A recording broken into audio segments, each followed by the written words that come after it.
She whispered through tears on the restaurant floor. "Please don't push me down again." The billionaire who shoved her just smirked.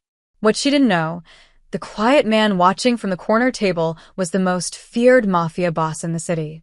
And he just decided no one would ever push her down again. The crystal chandelier above table 14 needed dusting.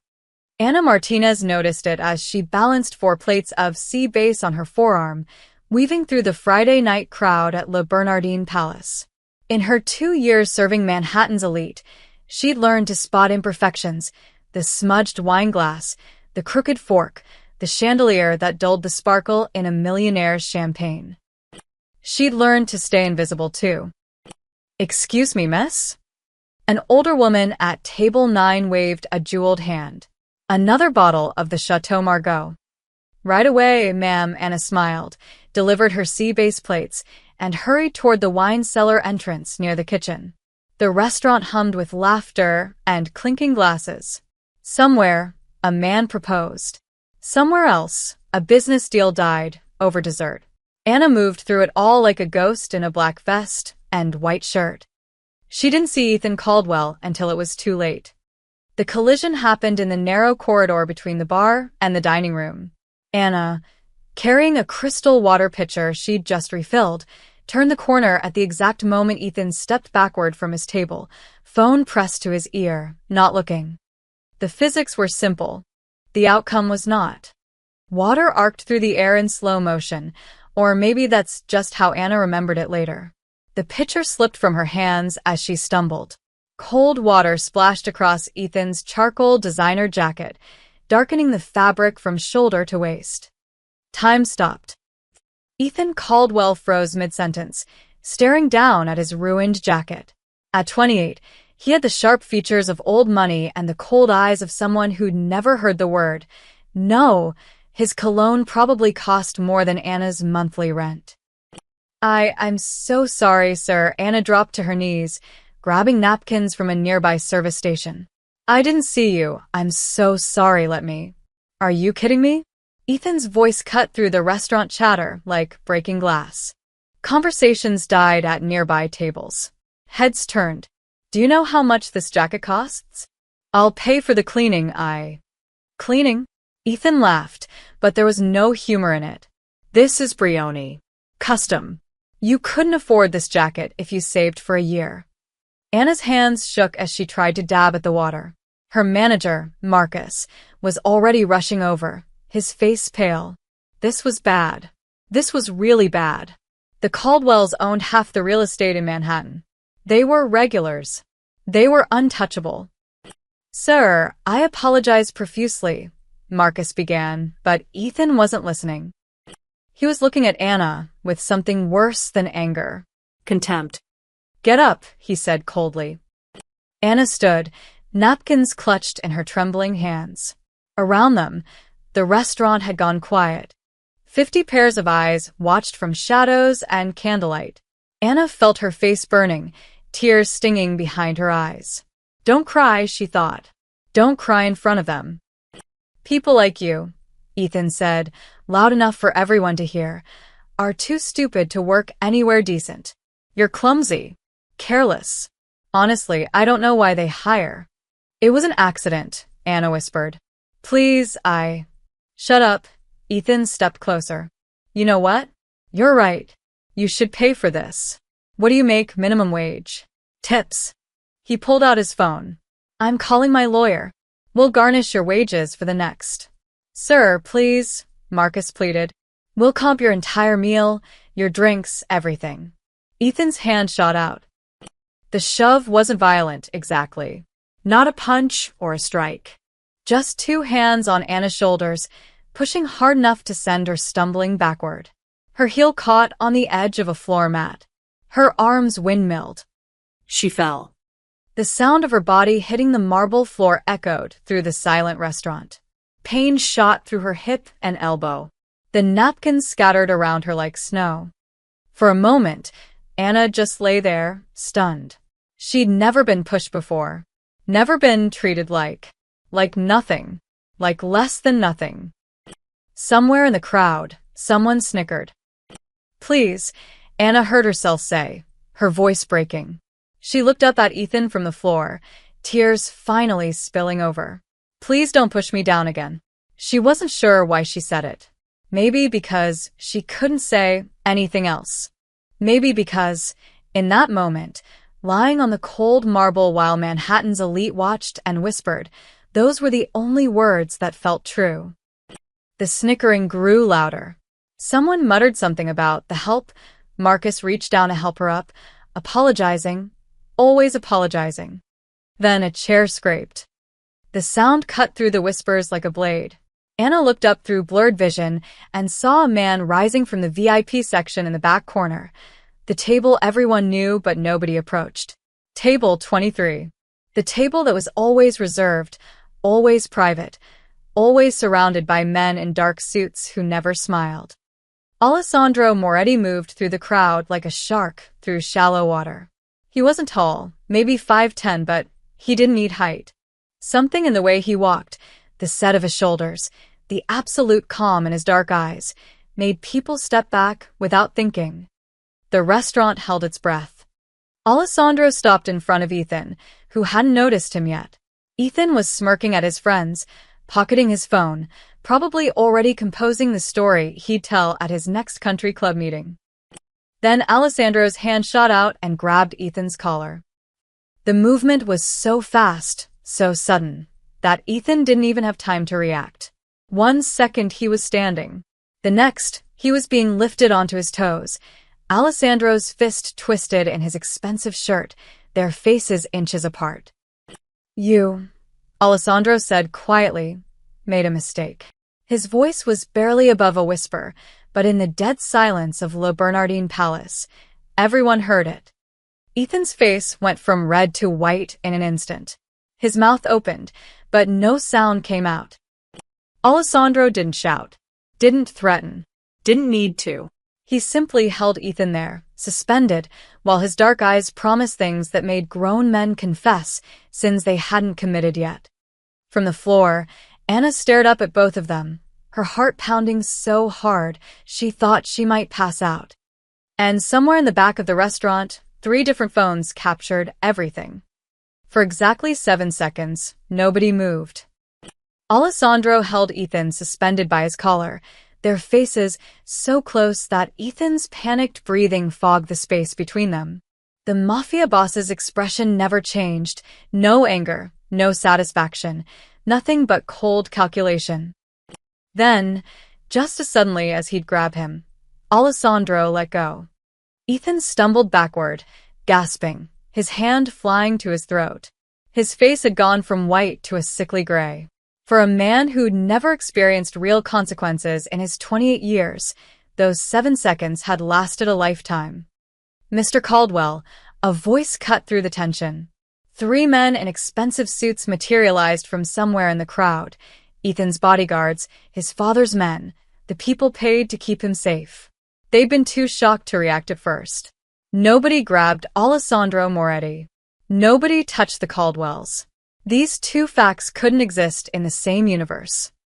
But they just had. "We're leaving," the lead bodyguard said firmly, positioning himself between Ethan and Alessandro. His hand hovered near his jacket, not quite reaching for a weapon, but the threat was clear. Alessandro didn't even glance at him.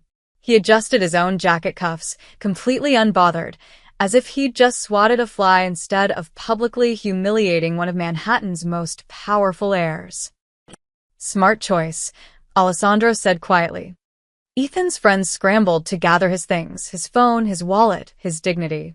One of them threw cash on the table, far more than their bill required. They weren't paying for dinner. They were paying to leave alive. "This isn't over," Ethan managed to choke out, but his voice cracked on the last word. His hand still trembled at his throat. Alessandro finally looked at him, really looked at him, and smiled. It was the kind of smile that sent Ethan and his entire entourage backing toward the exit, nearly tripping over themselves. They left through the front doors in a rush of expensive cologne and quiet panic, leaving behind a restaurant full of witnesses and a story that would be told in whispers for months. The moment they were gone, the spell broke. Conversations erupted at every table, but quieter now, more careful. Everyone had seen what happened. Nobody wanted to be next. Anna was still on the floor. Marcus helped her up, his hands shaking almost as badly as hers. Are you okay? Are you hurt? I'm fine, Annalit. Her hip throbbed where she'd landed, and her elbow was already starting to bruise. But that wasn't what had her shaking. She looked toward table 23, where Alessandro had returned to his seat as if nothing had happened. He didn't look at her, didn't acknowledge her, just picked up his wine glass and took a sip, resuming a conversation with the man across from him, a gray-haired man in a perfectly tailored suit who'd watched the entire scene with mild interest. Go clean up, Marcus whispered. Take a break. 10 minutes. Anna nodded numbly and headed for the staff bathroom on unsteady legs. Behind her, the restaurant slowly returned to its normal rhythm, but she could feel every eye following her path across the floor. In the bathroom, she locked herself in a stall and finally let herself cry. Not from pain, though her body ached, but from humiliation, Confusion. Fear. Why had Alessandro Moretti, of all people, defended her? Everyone in Manhattan knew his name. Everyone knew what he did, even if they pretended not to. 5 minutes later, Anna splashed cold water on her face and returned to work. She had 6 more hours on her shift. Bills didn't pay themselves. The rest of the night passed in a blur of whispered conversations and pointed stares. Other waitresses asked if she was okay in hushed voices. The kitchen staff treated her like she'd survived a car crash. Even the restaurant's owner, Mr. Chin, appeared from his office to check on her, something he'd never done before. You sure you can work? He asked, studying her face. I'm sure. He nodded slowly. Table 23 asked for you specifically. Anna's stomach dropped. What? They want you to handle their table for the rest of the night. Just. Be professional. And polite. Her legs felt like water as she approached table 23. Alessandro was discussing something with his companion in Italian, their voices low. She caught fragments, numbers, names she didn't recognize, words that sounded like business but felt like threat. Excuse me, she said softly. Can I get you anything? Alessandro glanced up. His eyes were dark brown, almost black, and completely unreadable. The lady will have the chocolate souffle. Anna blinked. There was no lady at the table. Just Alessandro and the gray-haired man. For you? Alessandro clarified, his expression neutral. After your shift. The kitchen will prepare it. I don't understand. You don't need to, he returned to his conversation, dismissing her without another word. Anna stood there for a moment, confused, then retreated to the kitchen. Behind her, she heard the gray-haired man chuckle. You've got a soft spot, Alessandro. I've got standards, Vincent. There's a difference. By the time Anna's shift ended at midnight, her feet ached and her mind raced with questions she couldn't answer.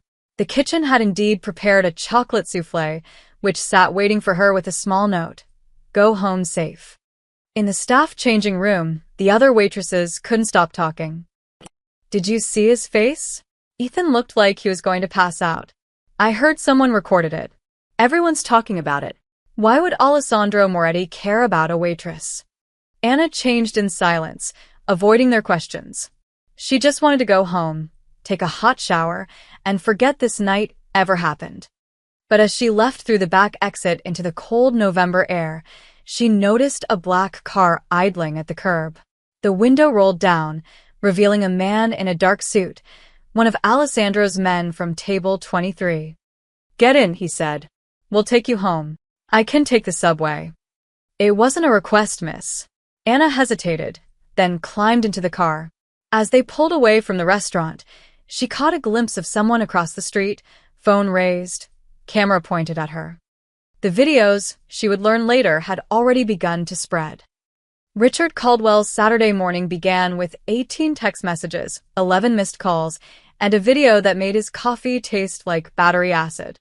He sat in his penthouse office overlooking Central Park, watching his son get grabbed by the collar for the 4th time. The The video quality was excellent. Some society wife with a new iPhone had captured every humiliating second. Ethan's face, pale and terrified. Alessandro's calm, deadly grip. The entire restaurant watching.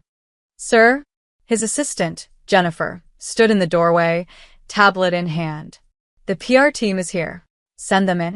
3 people filed into his office. Dylan Torres, his head of public relations, Melissa Kim, crisis management specialist, and Robert Hayes, the lawyer who'd made bigger problems than this disappear. They all looked like they'd been awake for hours. Because they had been.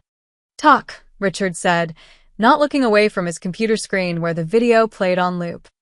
Dylan cleared his throat. As of 6 a.m., the video has been shared in 73 private group chats among Manhattan's social elite. It hasn't gone public yet. These people know better than to post openly. But everyone who matters has seen it. How bad? Bad, Melissa said bluntly. She opened her tablet. The narrative is forming fast. Here's what people are saying. Why did Alessandro Moretti defend a random waitress? The theories range from her being his illegitimate daughter to his secret mistress. Some think she's connected to another family. Everyone wants to know her name. Richard's jaw clenched. And my son.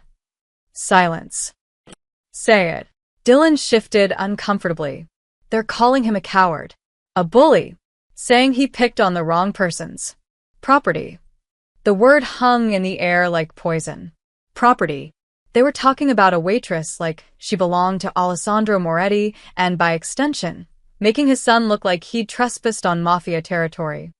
This is unacceptable, Richard said quietly. The quiet tone was worse than shouting. His staff knew that. Ethan pushed a clumsy waitress who ruined a $5,000 jacket. That's what happened. Instead, everyone's acting like he attacked the Pope. Robert leaned forward.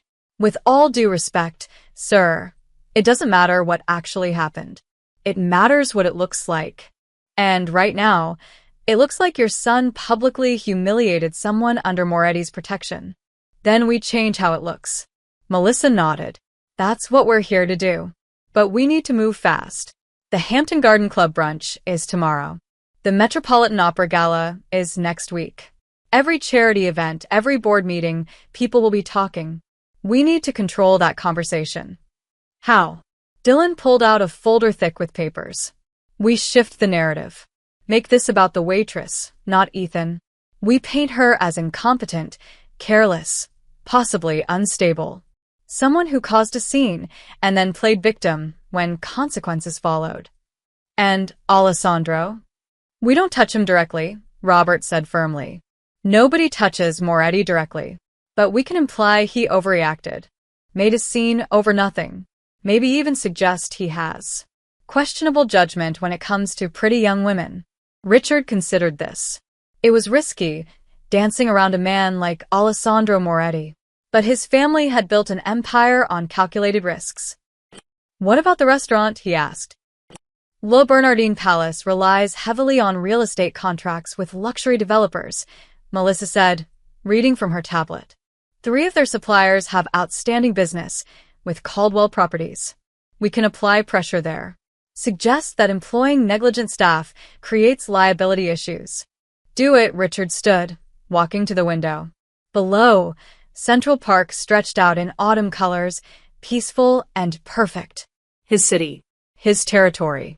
I want that waitress terminated by Monday. I want our lawyers to file complaints, public safety, negligence, whatever sticks. And I want the story to be that Ethan was the victim of a dangerous employee and an overreacting crime boss who shouldn't have been in that restaurant in the first place. Sir, Robert said carefully, filing against the restaurant means indirectly challenging Moretti. He's a regular there. I'm aware, Richard turned from the window. But we do it legally. Publicly. Through proper channels. Make it a business matter, not a personal one. Even Moretti has to respect the law. The 3 exchanged glances. They all knew Alessandro Moretti's relationship with the law was complicated at best. What about Ethan? Dylan asked. He should probably lay low for a while. Ethan is going to the Vanderbilt charity polo match this afternoon, Richard said firmly. He's going to smile, play well, and act like nothing happened. The Caldwells don't hide. We don't apologize. We don't run. After they left, Richard stood alone in his office, watching the video one more time. He paused it on Alessandro's face, that calm, calculated expression that promised violence, without saying a word. His phone buzzed. A text from his wife, Catherine, who was having breakfast at the plaza with her social circle. Everyone's talking about last night. I'm handling it, but you need to fix this. Now. Another text, this one from his business partner. Board meeting Tuesday. Investors are asking questions. And another from the mayor's office. We should talk. Richard deleted them all and made a call. This is Richard Caldwell. I want to file a formal complaint against Le Bernardin Palace for employing unsafe staff. I want it public, I want it legal, and I want it today. Across the city, in dozens of luxury apartments and townhouses, Manhattan's elite were having similar conversations over espresso and croissants. At the Whitmore estate, Victoria Whitmore whispered to her daughter, I heard she's his goddaughter from Sicily. At the university club, Senator Patterson told his colleagues, Moretti never acts without reason. There's more to this story. At a Soho brunch spot, 3 gallery owners debated. Maybe she saved his life once. Maybe she's FBI. Maybe she's nobody, and that's what makes it interesting. Everyone had a theory. Nobody had answers. And in a small studio apartment in Queens, Anna Martinez woke up to 47 missed calls and a sinking feeling that her life had just become very, very complicated. Her phone buzzed again. Unknown number. The text was simple. Don't go to work today. Anna stared at it, her hands shaking. Everything was spinning out of control, and she didn't even understand why. Alessandro Moretti's office occupied the top floor of a building in Tribeca that officially housed an import-export business. The paperwork was legitimate.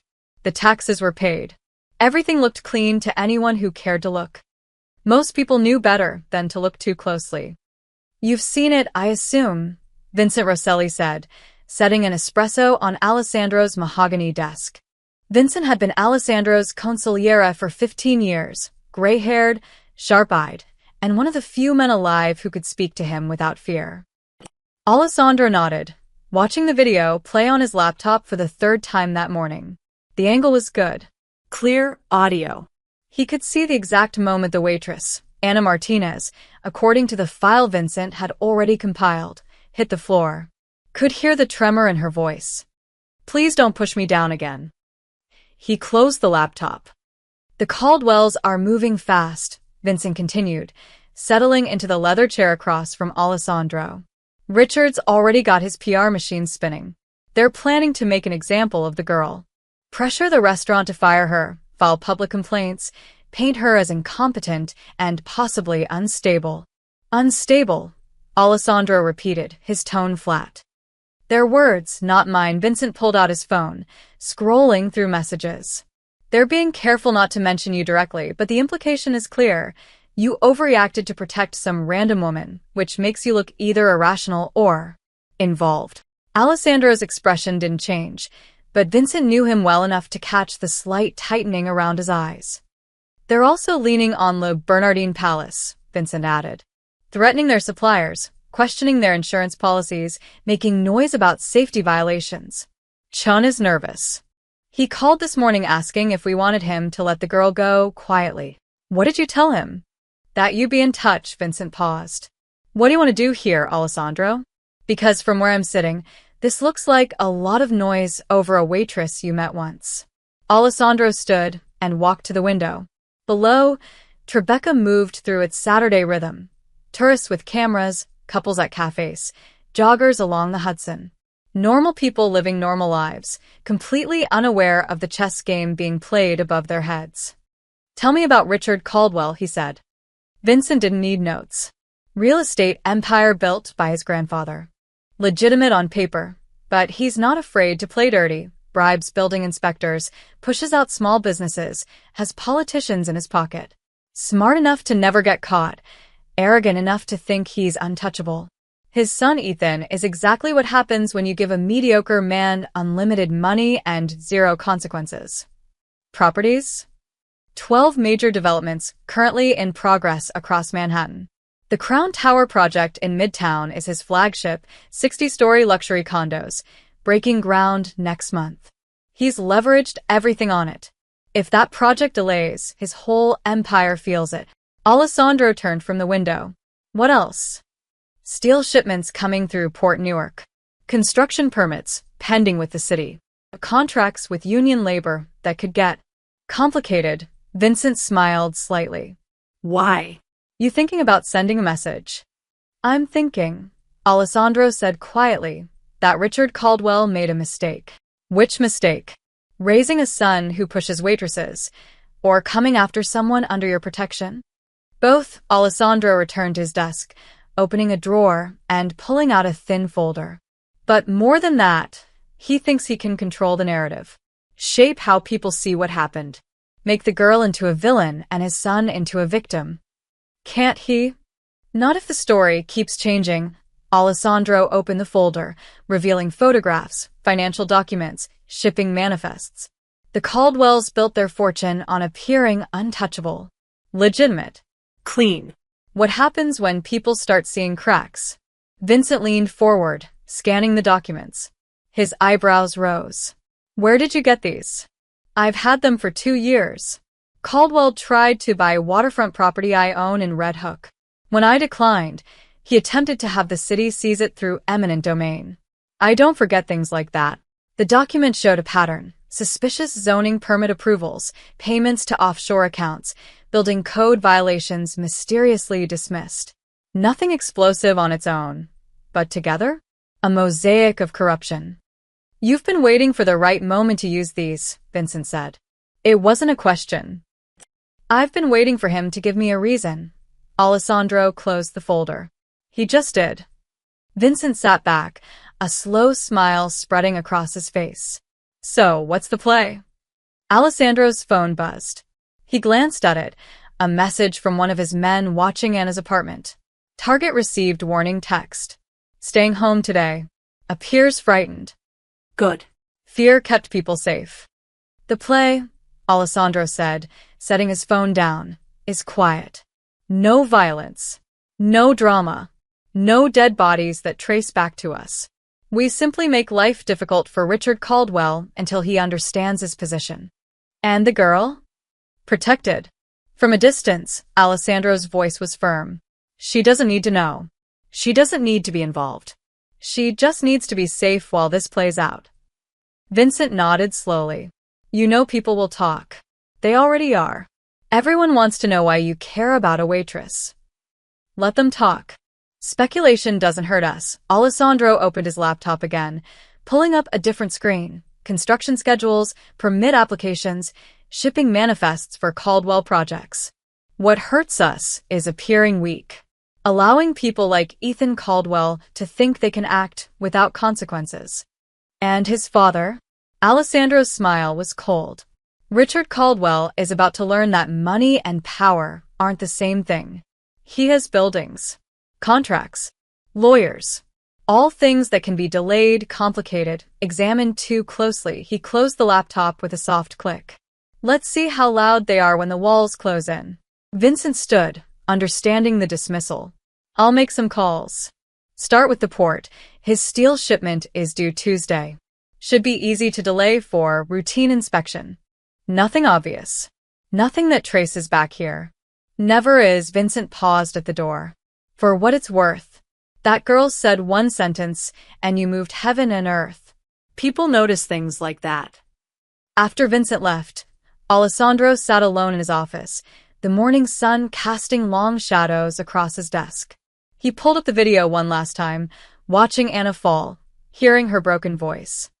Please don't push me down again. She hadn't been asking Ethan. She'd been asking the world. Asking life to stop crushing her just once. To show a little mercy. Alessandro understood that feeling. Had felt it himself, once a lifetime ago in a different city with a different name. He deleted the video and made his first call. By sunset, 3 of Richard Caldwell's construction projects would experience mysterious delays. By Monday, the walls would start closing in. Anna spent Sunday in her apartment with the curtains drawn, ignoring her phone. By Monday morning, she'd convinced herself that maybe things would blow over. Maybe the whole incident would fade like it never happened. She was wrong. The call came at 9 a.m. Marcus, her manager, his voice tight with stress. Anna, you need to come in. Now. Mr. Chen wants to see you. My shift doesn't start until. Now, Anna. The subway ride to the restaurant felt like riding toward an execution. Anna kept her head down, hyper-aware of every glance from other passengers. Did they know? Had they seen the videos? She'd finally looked at her phone last night and found dozens of messages from co-workers, old friends, even her cousin in Chicago asking if she was the waitress. Le Bernardin Palace looked different in daylight, less glamorous, more ordinary. The lunch prep crew was already working inside. Anna entered through the back, avoiding the main dining room, and headed straight for Mr. Chen's office. Marcus met her in the hallway. His expression made her stomach drop. What's happening? She asked. Just let Mr. Chen explain. He wouldn't meet her eyes. Mr. Chen sat behind his desk, looking like he'd aged 10 years since Friday night. 2 other people were in the room, a woman in a sharp gray suit carrying a leather briefcase, and a man Anna recognized as David Park, the restaurant's general manager. Sit down, Anna, Mr. Chen said quietly. She sat. Her hands were already shaking. The woman opened her briefcase and pulled out a thick manila envelope. Miss Martinez, my name is Sarah Winters. I'm the restaurant's legal counsel. What I'm about to show you is serious, and you need to understand the situation we're all in. She spread 3 letters across the desk. Official letterhead. Dense paragraphs of legal text. As of this morning, Le Bernardin Palace has received formal complaints from Caldwell Properties' legal team, Sarah continued. They're threatening a lawsuit for negligence, claiming you caused property damage to their client, created an unsafe dining environment, and that the restaurant is liable for employing what they call dangerously incompetent staff. Anna's mouth went dry. But it was an accident. I bumped into him.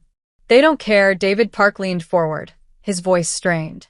They're also contacting our insurance company, our suppliers, and they've filed a formal complaint with the city health department suggesting we have safety protocol violations. They're using a sledgehammer to kill a fly, Sarah said, her expression grim. This isn't about justice.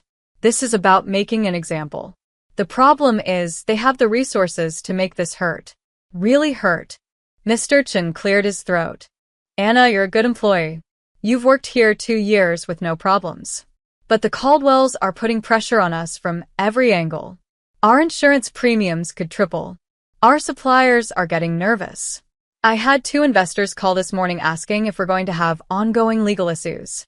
Anna felt tears burning behind her eyes. What are you saying? Silence. You're firing me. We don't want to, Mr. Chen said, and he sounded like he meant it. But if we don't, this restaurant might not survive what they're planning. They want you gone, Anna. They're willing to destroy this entire business to make it happen. That's not fair. I didn't do anything wrong. Life isn't fair. Sarah's voice was gentle but firm. This is how powerful people operate. They identify a target, apply pressure, and wait for everyone around that target to fold. You're the target. We're the pressure point. Anna stood on shaking legs. So what? I just quit. Disappear? Let them win. You survive, David said quietly. That's what you do. Find another job, move on, and count yourself lucky you're not facing worse. Worse than losing my job for being pushed to the floor. Nobody answered. Anna walked out of the office in a daze. Marcus tried to stop her in the hallway, started to say something sympathetic, but she brushed past him. She needed air, needed to think. She burst through the back door into the alley behind the restaurant, gasping like she'd been underwater. This couldn't be happening. She'd worked so hard to build a stable life, left her hometown with nothing, found this job, paid her rent on time, stayed invisible and safe. One accident, One spilled pitcher of water, and everything was collapsing. "You okay, miss?" Anna jumped. Two men stood near a black sedan parked at the mouth of the alley. She recognized them vaguely. They'd been at Le Bernardin Palace on Friday night, sitting at table 23. Alessandro's men. "I'm fine," she said automatically, wiping her eyes. The first man, tall, mid-40s, with a scar above his eyebrow, exchanged a glance with his partner. "Doesn't look fine." "It's none of your business." "Actually," the second man said, younger with dark hair, "it kind of is. We're supposed to make sure you're safe." "Safe from what?" "I just got fired." Or, "I will be." "Same thing," Anna laughed bitterly. "Tell your boss thank you for Friday night, but his help just made everything worse. Now the Caldwells are coming after me with lawyers, and I can't even afford." She stopped, realizing she was shouting at Mafia enforcers in an alley. That seemed like a bad idea. The scarred man pulled out his phone, dialed, waited. "She's here." Restaurant just threatened to fire her. Caldwell lawyers are applying pressure. A pause. "Yeah." "Okay." He hung up and looked at Anna with something almost like sympathy. "Boss says don't quit. Don't sign anything. Go home, stay there, and don't worry about money." "I need money to pay rent." "You'll have money," he said it like it was simple. Like reality could be bent by just deciding it would be. "Just stay home. Stay safe. Let this play out." Let what play out? But they were already getting into their sedan, leaving her alone in the alley with more questions than answers. Anna pulled out her phone and stared at her bank account. $847. Enough for rent, barely, if she didn't eat much this month. A text appeared from an unknown number. "Your rent is handled. Groceries will be delivered tomorrow. Stay home." Anna stared at the message, her heart pounding. What had she gotten herself into? Inside the restaurant, Mr. Chin received his own text. "Don't fire the girl. We'll handle the Caldwells." He stared at it for a long moment, then deleted it. Some messages you didn't keep, even if you understood them perfectly. On Tuesday morning, Richard Caldwell's Crown Tower project ground to a halt. The call came at 6:47 a.m. from his site foreman, Tom Brennan, a 20-year construction veteran who didn't panic easily. But his voice was tight. "Mr. Caldwell, we have a problem. The steel shipment didn't arrive." Richard set down his coffee. "What do you mean it didn't arrive?" "It cleared customs Friday. It should have been delivered yesterday. Port Newark says it's being held for routine inspection. They won't give us a timeline." "Routine inspection?" Richard's jaw clenched. "That steel has been sitting there for 3 days. What changed?" "I don't know, sir. They're not saying. Just that it'll be released when the inspection is complete." Richard ended the call and immediately dialed his logistics coordinator. 20 minutes and 4 phone calls later, he had his answer. The steel was fine, the paperwork was fine, but some mid-level port inspector had flagged it for additional review under protocols that nobody seemed to understand. "How long?" Richard demanded. "Could be days. Could be weeks. These inspections don't follow a schedule." Richard threw his phone across his office. It bounced off the leather couch, screen cracking. The Crown Tower was on a tight timeline, investors breathing down his neck, pre-construction sales already promised, media scheduled for a groundbreaking ceremony next week. Every day of delay cost him hundreds of thousands in contractor fees and lost momentum. This was supposed to be his legacy project, the crown jewel that cemented the Caldwell name in Manhattan's skyline. Now it was dead in the water because of a routine inspection. The next call came 2 hours later. His project in Brooklyn, a luxury condo conversion of an old warehouse, had been red-tagged by building inspectors. Structural concerns that needed to be addressed before work could continue. "We passed inspection 3 weeks ago." Richard shouted into the phone. "What structural concerns?" His project manager, Linda Chun, sounded exhausted. "They're saying the original inspection was incomplete. They want independent structural engineers to review the load-bearing walls before we can proceed. That'll take months to schedule." "I know. This is insane." "Who ordered this?" "City Building Department. They won't say why. just that it's required. By noon, a third project had hit problems. The electrical permits for his Upper East Side renovation, approved 6 months ago, were suddenly being questioned. The city needed to verify compliance with updated codes before work could continue. Richard stood at his office window, watching the city that suddenly felt like enemy territory. 3 projects. 3 separate problems. All happening within hours of each other. This wasn't coincidence. His phone rang again. His project manager at the Midtown site. Union workers had walked off the job, citing safety concerns that nobody could articulate. Another call. His concrete supplier apologizing profusely, explaining they'd been forced to prioritize other contracts. His order would be delayed indefinitely. Another. The crane rental company needed to reassess their availability schedule. Richard slumped in his chair, staring at the spreadsheet on his screen.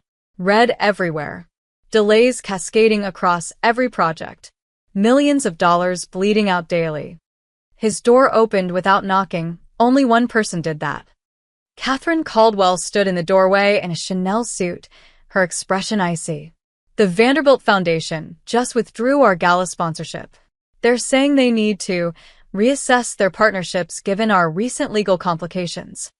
What legal complications? We filed a legitimate complaint against a restaurant.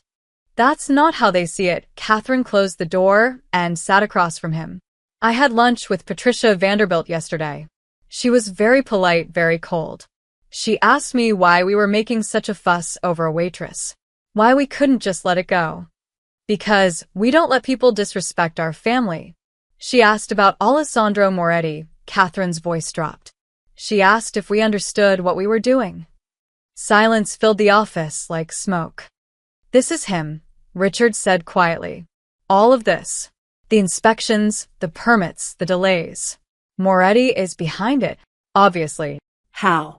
These are city agencies, federal port authorities, private contractors. He can't control all of them. Catherine gave him a look that mixed pity with exasperation. Richard, we've lived in this city our entire lives. You know how it works.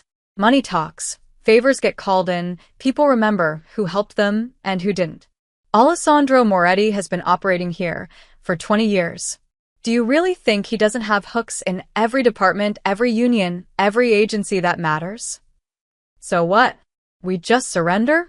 Back down because some gangster's flexing. I'm saying we're bleeding money and losing face every day this continues. Our investors are nervous. Our suppliers are backing away. Even our friends are keeping their distance. Catherine leaned forward. He's not punching us. He's suffocating us.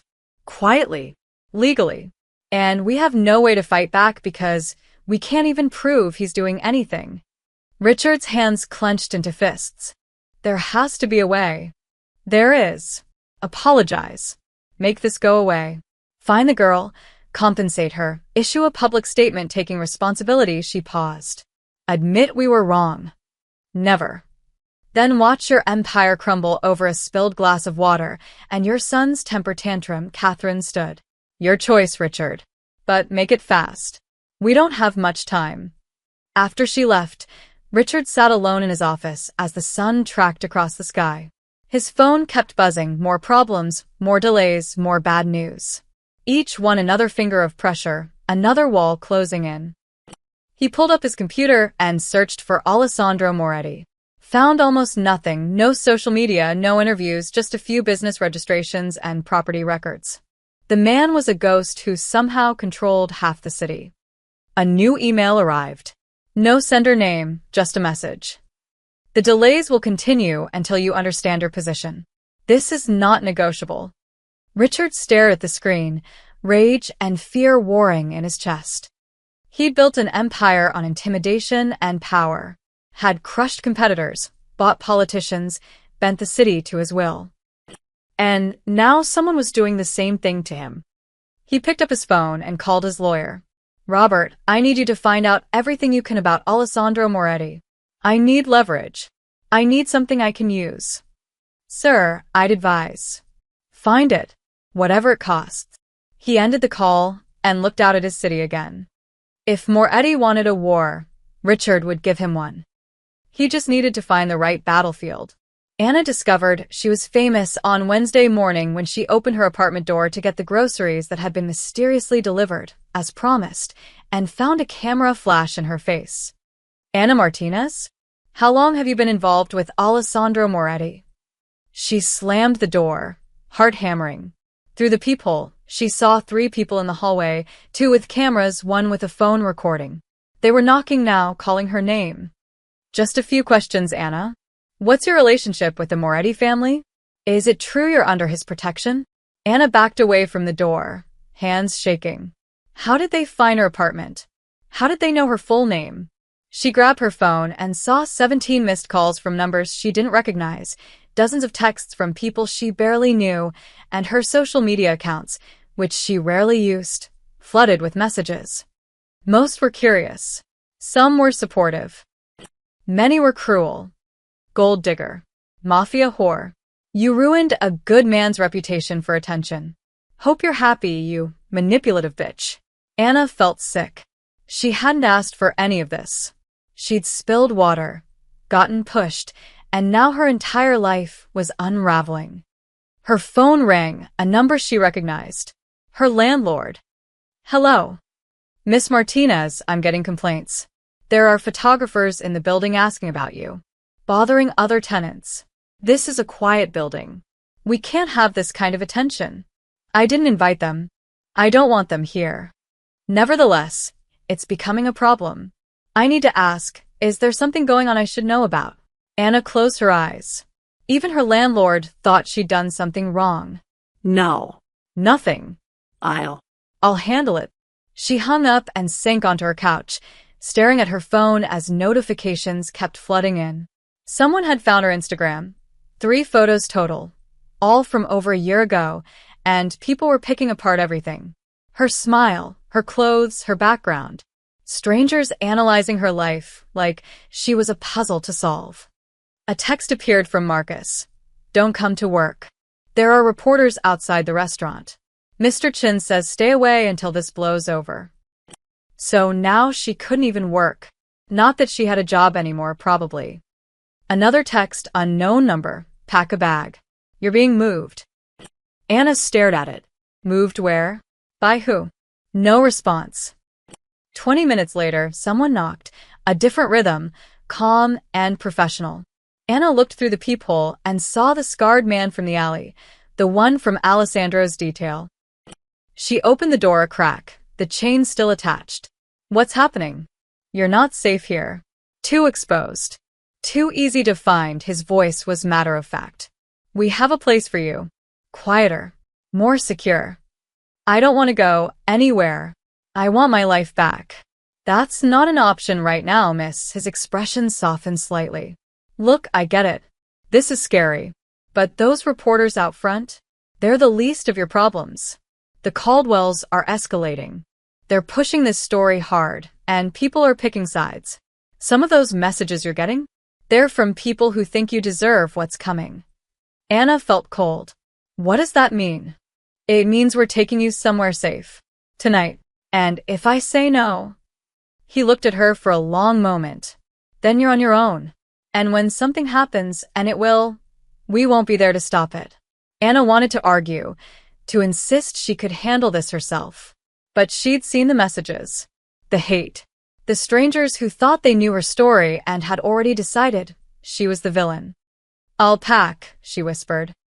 By that evening, every tabloid in New York had run some version of the story. Mystery waitress linked to Mafia boss. Who is Anna Martinez? The woman who started a war. Caldwell heir humiliated after clash with Moretti associate. The articles were breathless, speculative, and everywhere. Some painted her as an innocent victim. Others suggested she was a plant, a honey trap, someone who deliberately engineered the whole situation. A few even implied she was already part of organized crime. The comment sections were worse. She's obviously his mistress. Look at her, she knew what she was doing. I feel bad for her. She's just caught in the middle of powerful men. Another woman using victimhood for fame and money. The Caldwells are trash. Good for her standing up to them. This is what happens when criminals run our city. On cable news, talking heads debated whether Alessandro Moretti's public intervention represented a shift in organized crime's relationship with civilian affairs. Legal experts discussed the Caldwell lawsuits. Social media influencers posted think pieces about class warfare and power dynamics. Everyone had an opinion about Anna's life. Nobody asked her what actually happened. By the time she was escorted out of her building through the service entrance, past the reporters who'd been waiting in the lobby, Anna felt like a ghost haunting her own existence. The scarred man and his partner guided her to a black SUV with tinted windows. "Where are we going?" she asked as they pulled into traffic. "Somewhere the cameras can't find you," the younger man said from the driver's seat. Anna looked out the window at the city lights blurring past. 2 weeks ago, she'd been invisible. A nobody. A waitress who paid her rent on time and kept her head down and never caused trouble. Now her face was on the news. Strangers were debating her morals, and she was being hidden away like a fugitive. "I didn't ask for this," she said quietly. "Any of this." The scarred man glanced at her in the rearview mirror. "Nobody ever does, miss. But that doesn't change what is." The SUV drove through the night, carrying her away from her apartment, her job, her normal life, carrying her deeper into a world she didn't understand and never wanted to enter. Behind them, the cameras kept flashing. The story kept growing. And somewhere in his Tribeca office, Alessandro Moretti watched the news coverage with cold satisfaction. Richard Caldwell wanted a public battle. He'd given him one. Now, everyone would see what happened when you pushed the wrong person down. The Caldwell Properties press conference was scheduled for Thursday at 10 a.m., held in the gleaming lobby of their flagship building on 5th Avenue.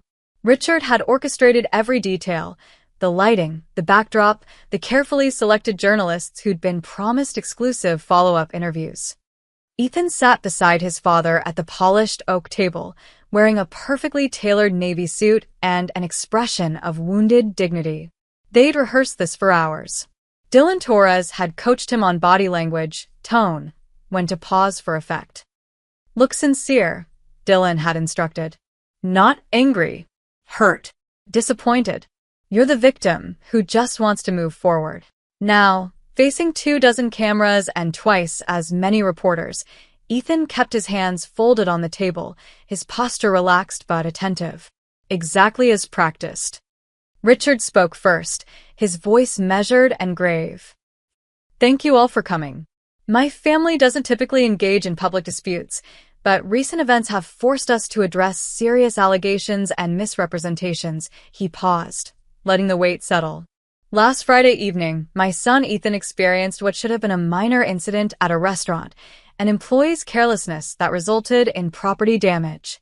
What followed has been a coordinated campaign of defamation and intimidation that we can no longer ignore." A reporter's hand shot up. Richard nodded. "Are you referring to the video of your son pushing a waitress?" "I'm referring to a video that shows one brief moment without context," Richard corrected smoothly. "A video that has been selectively edited and shared to create a false narrative. What that video doesn't show is the minutes before, the employee's reckless behavior, her refusal to accept responsibility, and my son's entirely reasonable response to someone who destroyed a $5,000 jacket and showed no remorse." Ethan leaned forward, his expression earnest. "I want to be clear, I never intended to hurt anyone. When Miss Martinez stumbled backward, it was because she was already off balance from her own carelessness. The video makes it look worse than it was," he swallowed, as if fighting emotion. "What hurts most is how this has been twisted into something it wasn't. I'm being portrayed as some kind of monster when all I did was react like anyone would to having their property destroyed and being treated with disrespect." Another reporter: "What about Alessandro Moretti's involvement?" Richard's expression hardened. "That's exactly what concerns us. Mr. Moretti's violent overreaction to a simple accident raises serious questions. Why would someone with his reputation publicly assault my son over a waitress he'd never met? What is the true nature of their relationship? And why is Miss Martinez apparently being protected and sheltered by individuals with organized crime connections? The room buzzed. This was the angle they'd been waiting for. Are you suggesting the waitress is involved with organized crime? A tabloid journalist called out. I'm suggesting the facts don't add up, Richard said carefully. A young woman with no apparent connection to Mr. Moretti suddenly has his full protection, his resources, his influence. She's disappeared from her apartment, being hidden by his associates. Why? What's the real story here? Dylan stepped forward with prepared materials, glossy folders distributed to every journalist.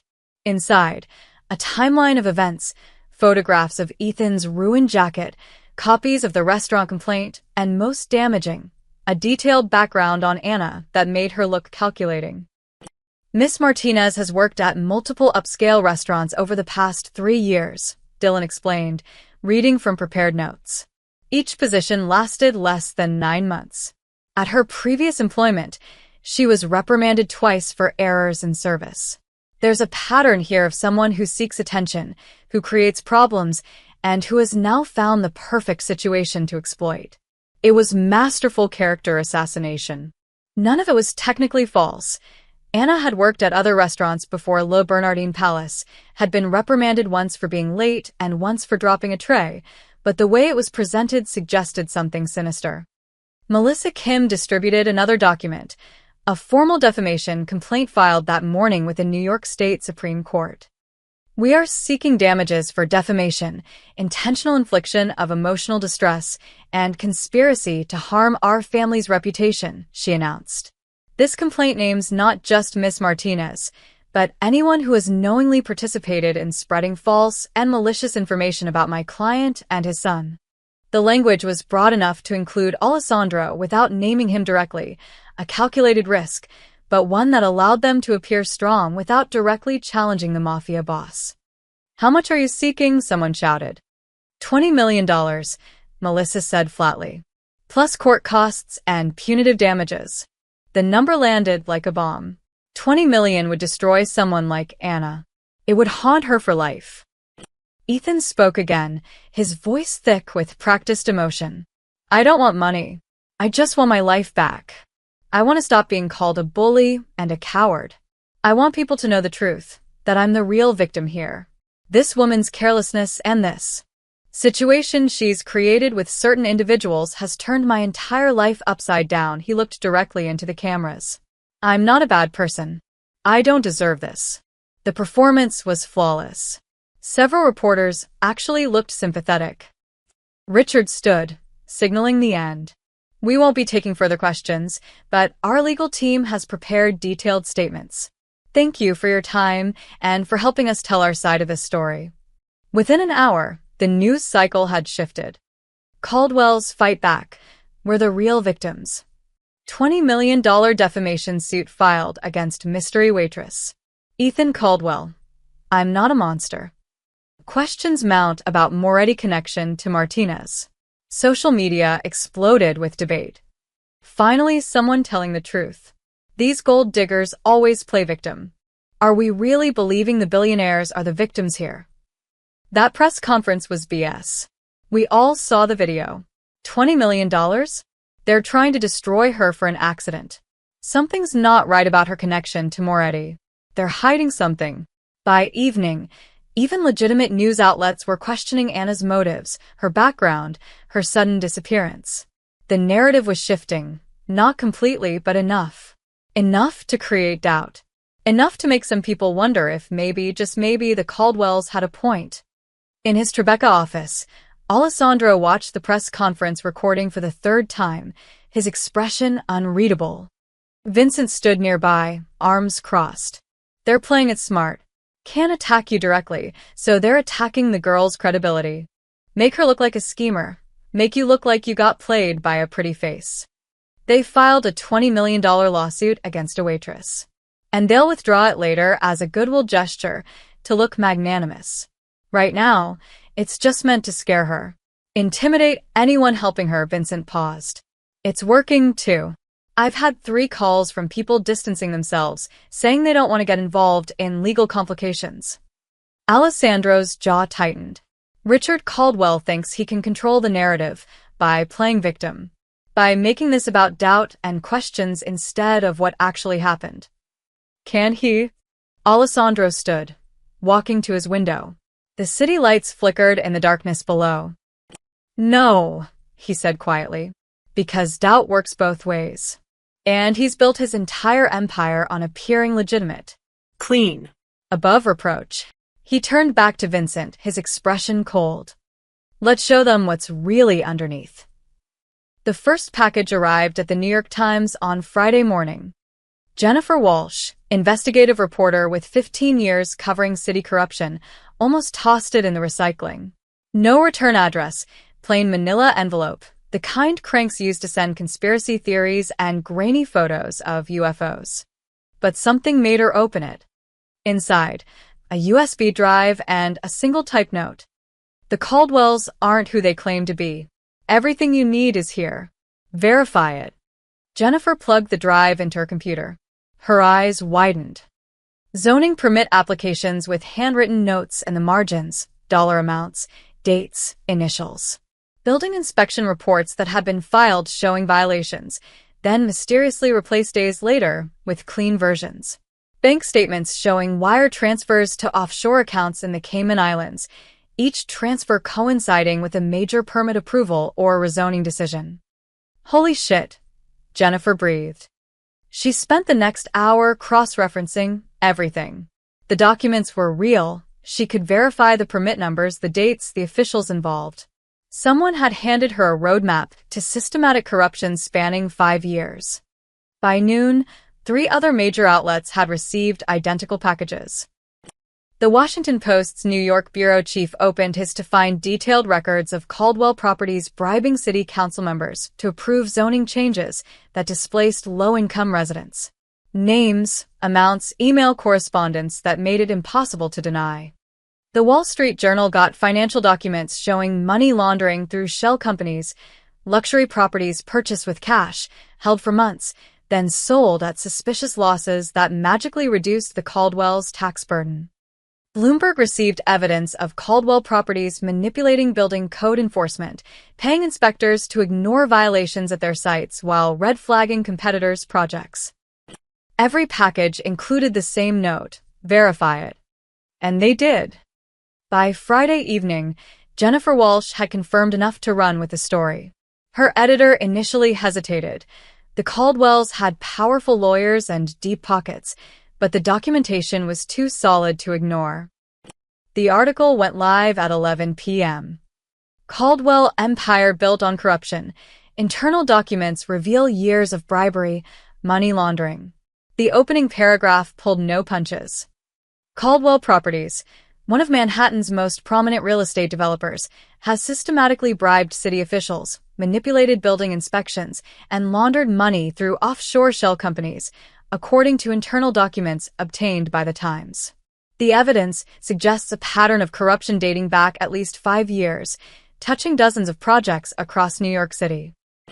The story included photocopies of damning documents, carefully redacted to protect sources, but clear enough to show authenticity.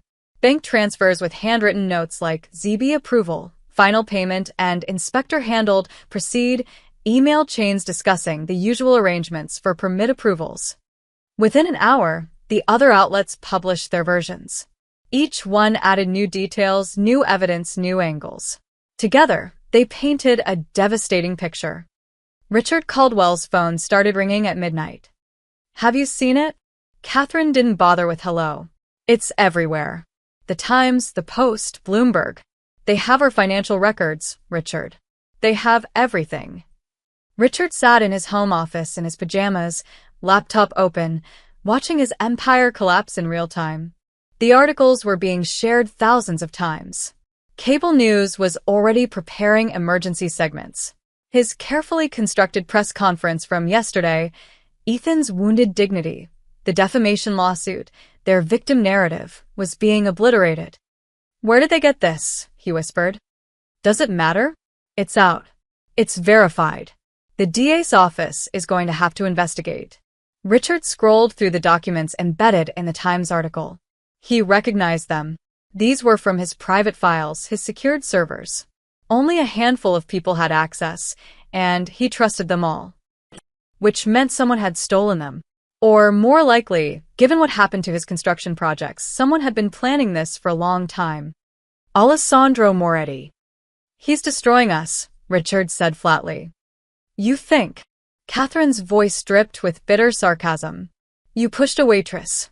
Our idiot son made a scene, and instead of apologizing and moving on, you decided to wage war with a man who's been operating in this city longer than you've been alive. What did you think would happen? We had to fight back. We couldn't just. You could have done nothing. You could have taken the hit, paid the girl to go away, and this would have been forgotten in a week. Catherine's voice rose. But no. You had to protect Ethan's pride. You had to file lawsuits and hold press conferences and make yourselves targets. Well, congratulations, Richard. You're targets. The line went dead. Richard sat in the dark, watching the story metastasize across social media.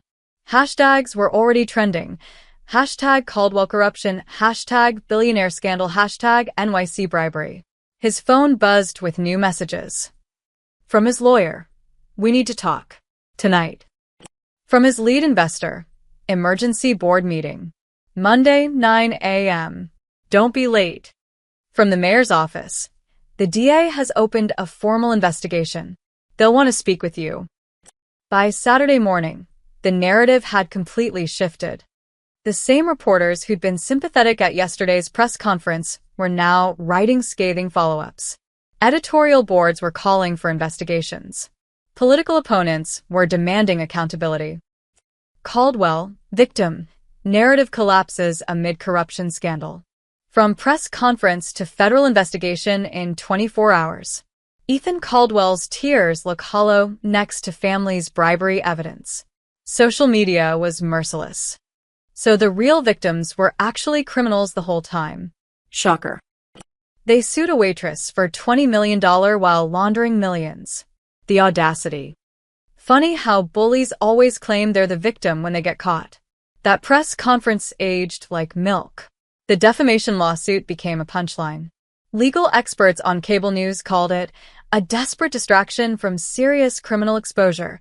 One commentator noted dryly, it's hard to claim defamation when you're being investigated for money laundering.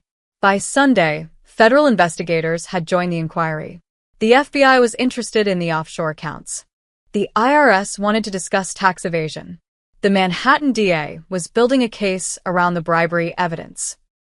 Ethan's carefully rehearsed wounded expression from the press conference became a meme, his face photoshopped onto various criminals throughout history, captioned with variations of, "I'm the real victim here."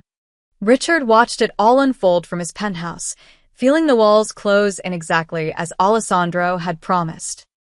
His projects were frozen. His reputation was destroyed. His legal exposure was catastrophic. And worst of all, he'd done it to himself. Alessandro had just held up a mirror and shown the world what was already there. Vincent knocked on Alessandro's office door Sunday evening, a rare smile on his face. The DA's office raided Caldwell Properties this afternoon. Walked out with 18 boxes of documents. He set down a tablet showing news footage of federal agents carrying evidence from the Fifth Avenue building. Richard Caldwell's lawyer issued a statement saying they'll cooperate fully with all investigations. Alessandro nodded, watching the footage, without expression. The lawsuit, withdrawn an hour ago, citing unforeseen complications. And Anna? Safe. Quiet. Still doesn't understand what's happening, but she's not in danger anymore. Alessandro stood, looking out at the city lights. Somewhere out there, Richard Caldwell was learning what Alessandro had known for years. Power wasn't about money or buildings or press conferences.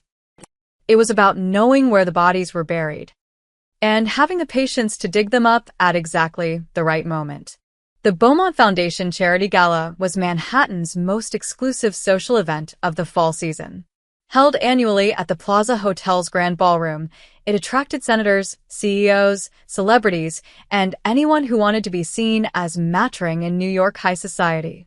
Tickets started at $10,000. The guest list was curated by committee. Getting invited meant something. Richard Caldwell had been a fixture at the gala for 20 years. "This is our opportunity," he told his crisis management team on Monday morning. His legal troubles were mounting: the DA's investigation, the FBI inquiry, the IRS audit, but he refused to hide. "The gala is Friday. Everyone who matters will be there. We make an appearance, we show we're not running scared, and we remind people that the Caldwell name still means something in this city." Dylan Torres looked skeptical. "Sir, with respect, your approval ratings are in the basement right now. The corruption story is everywhere. Showing up at a society gala might look tone-deaf." "Not showing up looks like guilt," Richard countered. "We go, we're gracious, we write a big check to charity, and we demonstrate that we're cooperating with investigations while maintaining our innocence. It's about controlling optics." Melissa Kim nodded slowly. "The Beaumont Foundation hasn't withdrawn your invitation. That's significant. It means they're not ready to completely cut ties. If we handle this right, it could be the first step toward rehabilitating your image." Exactly. Richard stood, adjusting his cufflinks. "We've taken hits. Bad ones. But we're not out. The Caldwells don't quit."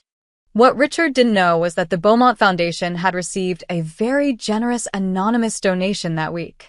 $5 million, donated through a nonprofit arts foundation that listed no board members and operated out of a building in Tribeca that also housed several import-export businesses. The foundation's director, Margaret Beaumont, was many things: philanthropist, socialite, former museum curator, but she wasn't stupid. She knew who'd sent the money. She also knew that such generosity came with unspoken expectations. When her assistant asked about adding a last-minute guest to the invitation list, Margaret approved it without question. Anna was sitting in the safe house, a modest but comfortable apartment in a quiet Brooklyn neighborhood, when Vincent Rosselli arrived on Tuesday afternoon. She'd spent the past week in a fog of confusion and fear, watching her life become a news story she couldn't control. "I need to go back to work," she said when Vincent entered. "I can't just sit here forever. I have bills, I have a life." "You have an invitation." Vincent set a cream-colored envelope on the coffee table. Heavy stock, gold embossing. The kind of invitation Anna had seen wealthy customers receive, but never imagined holding herself. She picked it up, hands trembling. "The Beaumont Foundation Charity Gala requests the pleasure of your company." "This is a mistake." "It's not. I'm a waitress. I can't go to something like this. I don't even own a dress fancy enough for." "A dress will be provided," Vincent interrupted calmly. "Transportation, everything you need. You just have to show up." Anna stared at him. Why? "Why would I go? The Caldwells will be there. Everyone will be staring at me. You'll be fine." Vincent sat across from her, his expression gentler than she'd seen before. "Listen, Anna. I know this is overwhelming. I know you didn't ask for any of this. But that gala? It's not really about charity. It's about power. About who matters and who doesn't. About who gets to show their face and who has to hide. I don't care about power. I just want my life back." "This is how you get it back." Vincent leaned forward. "Right now, people are telling your story. The Caldwells painted you as a schemer. The media made you a mystery. Everyone has an opinion, but nobody's actually seen you. You're a ghost. A rumor. Good. I want to be invisible again. You can't. Not anymore. The story's out there." His voice was firm but not unkind. "But you can control how it ends. You can show up at that gala, stand in the same room as the people who tried to destroy you, and let them see that you're still here. Still standing. That they didn't break you." Anna's eyes filled with tears. "I'm terrified." "I know. But here's the thing. You don't have to do anything. You don't have to give a speech or confront anyone or be brave. You just have to stand there." Vincent's eyes held hers. "The rest is already decided." "What does that mean?" "It means you're not alone in this. It means when you walk into that ballroom, you're not just some waitress they can push around. You're under protection. You matter. And everyone in that room will know it." Anna wiped her eyes. looking down at the invitation. The Plaza Hotel. Friday at 7. A world so far from hers it might as well be Mars. What if I say no? Vincent stood, straightening his jacket. Then you stay here, stay safe, and eventually this all blows over. You find a new job somewhere, build a new life, and hope nobody recognizes you. That's an option. But the Caldwells will have one. They try to make you disappear, to erase you like you never mattered. And you'll have let them, he paused at the door. Your choice, Anna. Nobody's forcing you. But sometimes standing up means just standing. Being visible when people want you gone. After he left, Anna sat alone with the invitation, reading it over and over. She thought about Ethan Caldwell's sneer, his hands shoving her to the floor. The snickering crowd. The way she'd felt, small, worthless, erasable. She thought about the past week of hiding, watching strangers debate her character, her motives, her worth. She thought about Alessandro Moretti grabbing Ethan by the collar, those 7 seconds when someone had finally said, no, not her, not this time. Anna picked up her phone and texted the number Vincent had given her. I'll go. The response came immediately. Good. A stylist will visit Wednesday. Hair and makeup Friday at 4. Car picks you up at 6:30. Don't worry about anything else. Anna set down her phone and walked to the window, looking out at the Brooklyn streets below. Normal people living normal lives, unaware that in 3 days, she'd walk into the Plaza Hotel and face the people who'd tried to destroy her. She was terrified. But Vincent was right. She was tired of being invisible. Tired of being pushed down. Just once, she wanted to stand. The Plaza Hotel's grand ballroom glittered like a jewelry box turned inside out. Crystal chandeliers cast prismatic light across tables draped in ivory silk, each centerpiece a small fortune in orchids and roses. Women in evening gowns worth more than Anna's annual salary glided past men in tuxedos that fit like second skins. Champagne flowed. Diamonds sparkled. Money whispered in every corner. Anna felt like an imposter in a borrowed dream. The dress they provided was midnight blue, simple but elegant, falling just below her knees. Nothing flashy. Nothing that screamed for attention. The stylist had kept her makeup natural, her dark hair swept into a loose chignon. You're not trying to compete with them, the woman had explained. You're just being yourself. But Anna didn't feel like herself. She felt like a girl playing dress-up in someone else's life. Ready.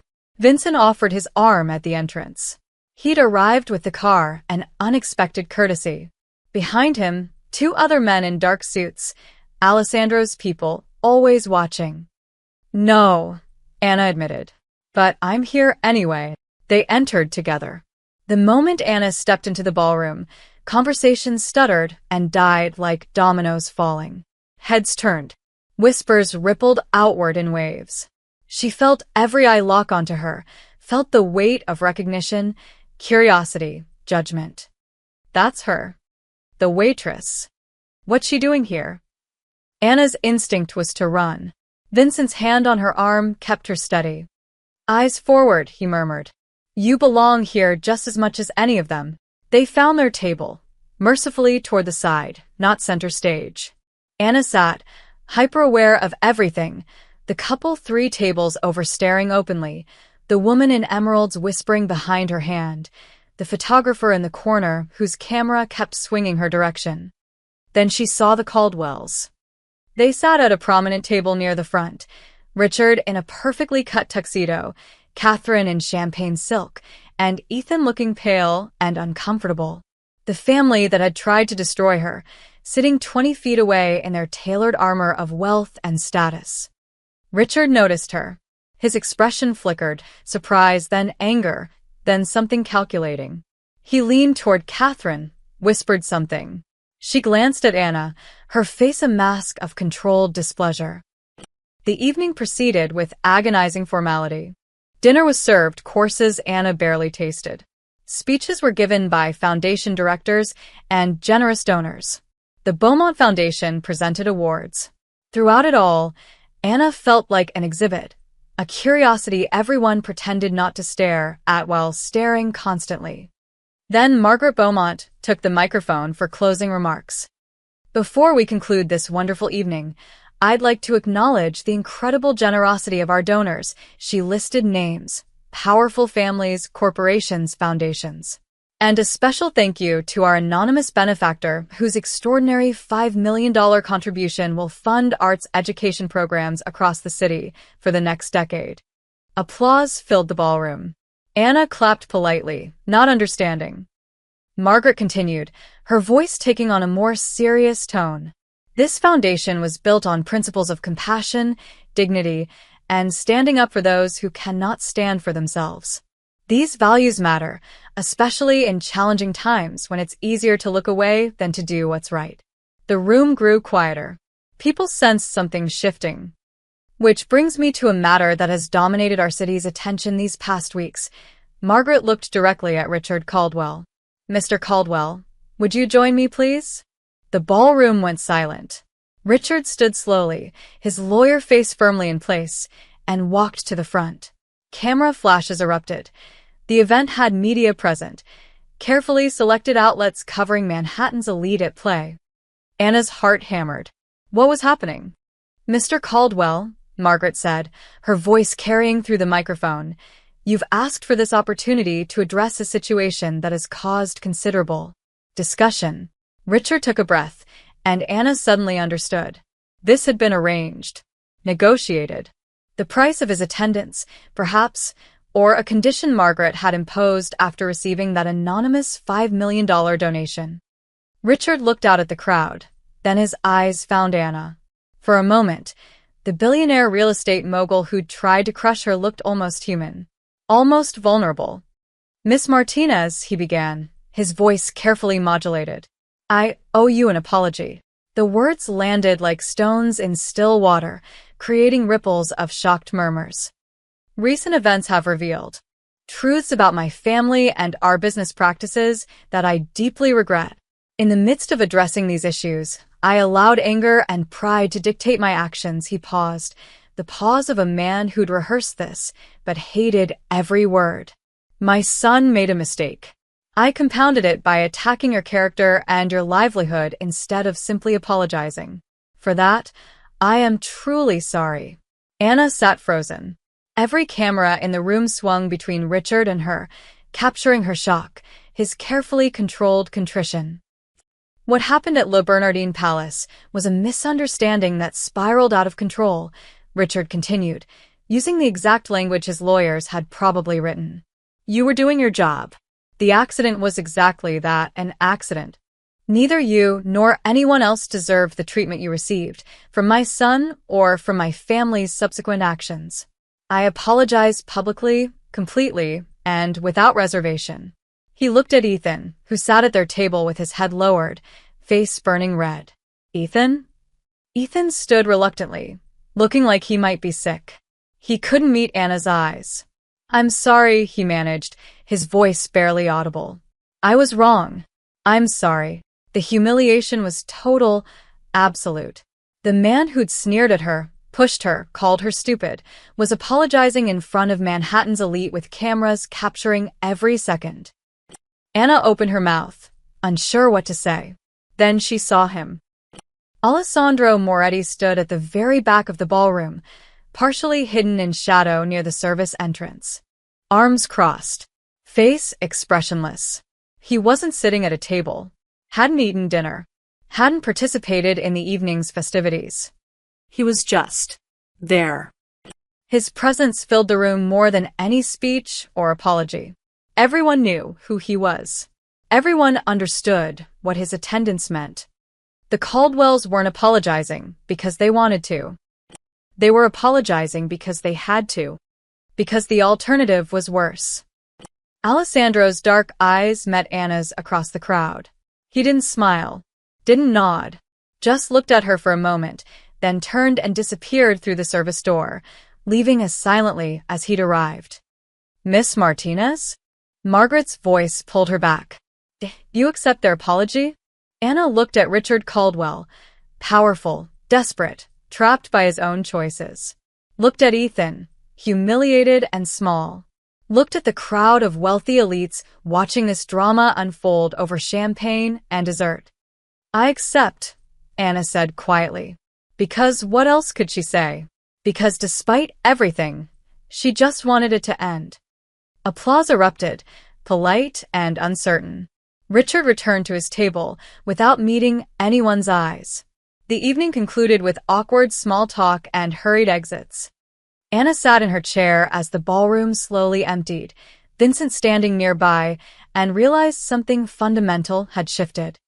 She'd walked in as a victim. She was leaving as something else entirely.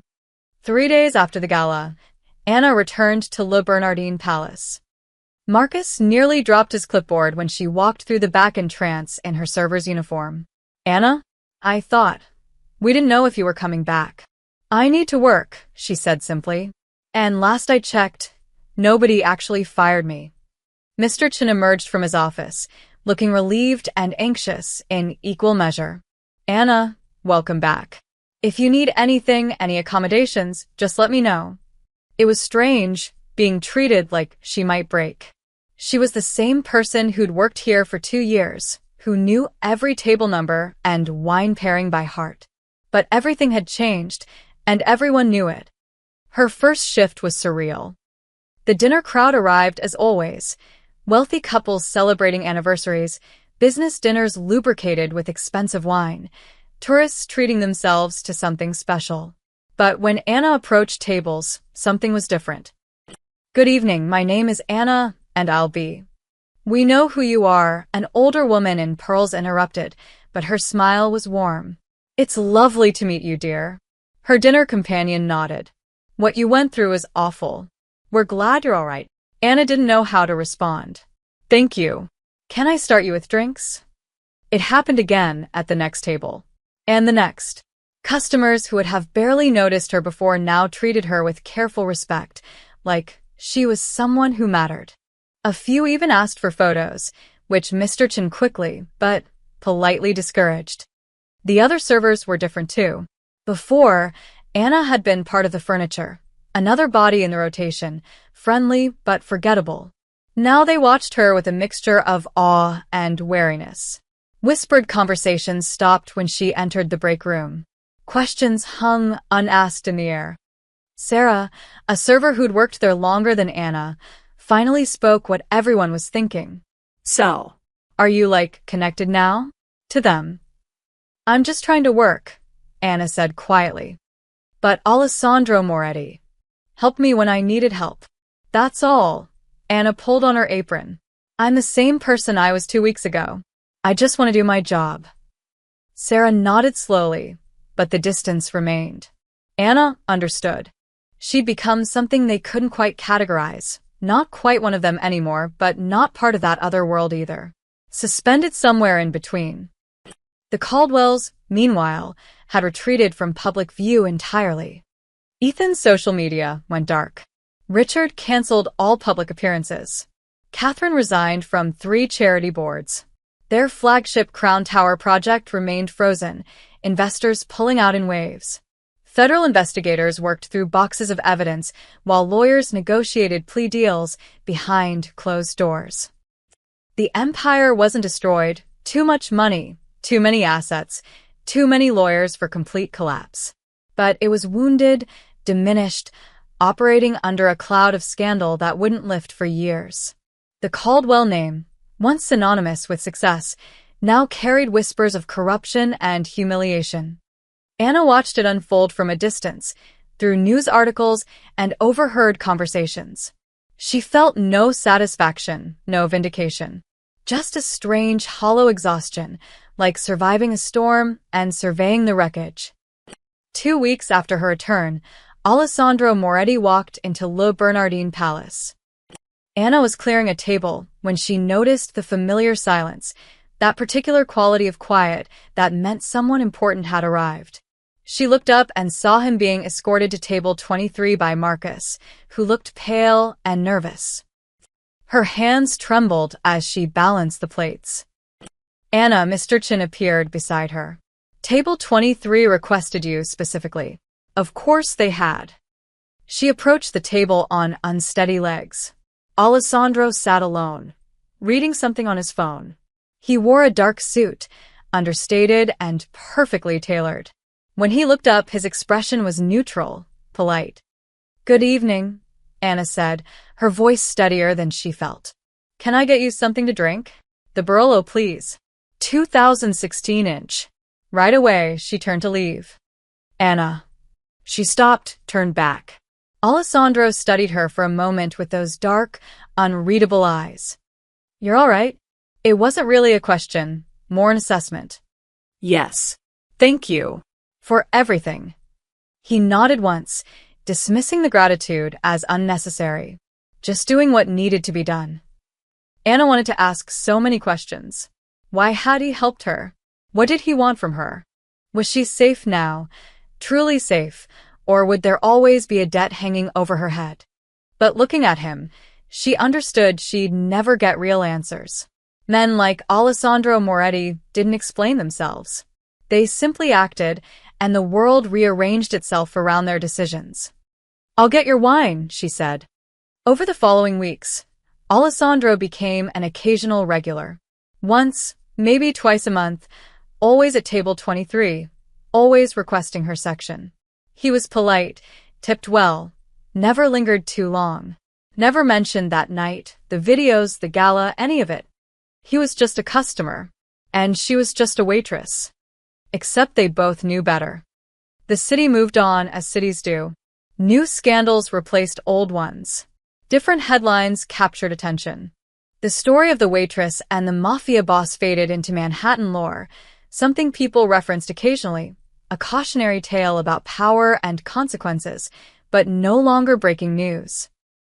Anna Martinez returned to her quiet life, or something close to it. She paid her rent on time, worked her shifts, stayed invisible in the ways that mattered. But when she walked through the restaurant now, she walked differently. Head higher, voice steadier. Because she'd learned something fundamental that night on the marble floor when she'd whispered those words, "Please don't push me down again." She'd learned that sometimes the quietest voices carried the furthest. That standing up didn't always mean fighting back. Sometimes it just meant refusing to disappear. What began with a shove ended with a public power shift, and one waitress's quiet voice changed the city's balance without lifting a finger.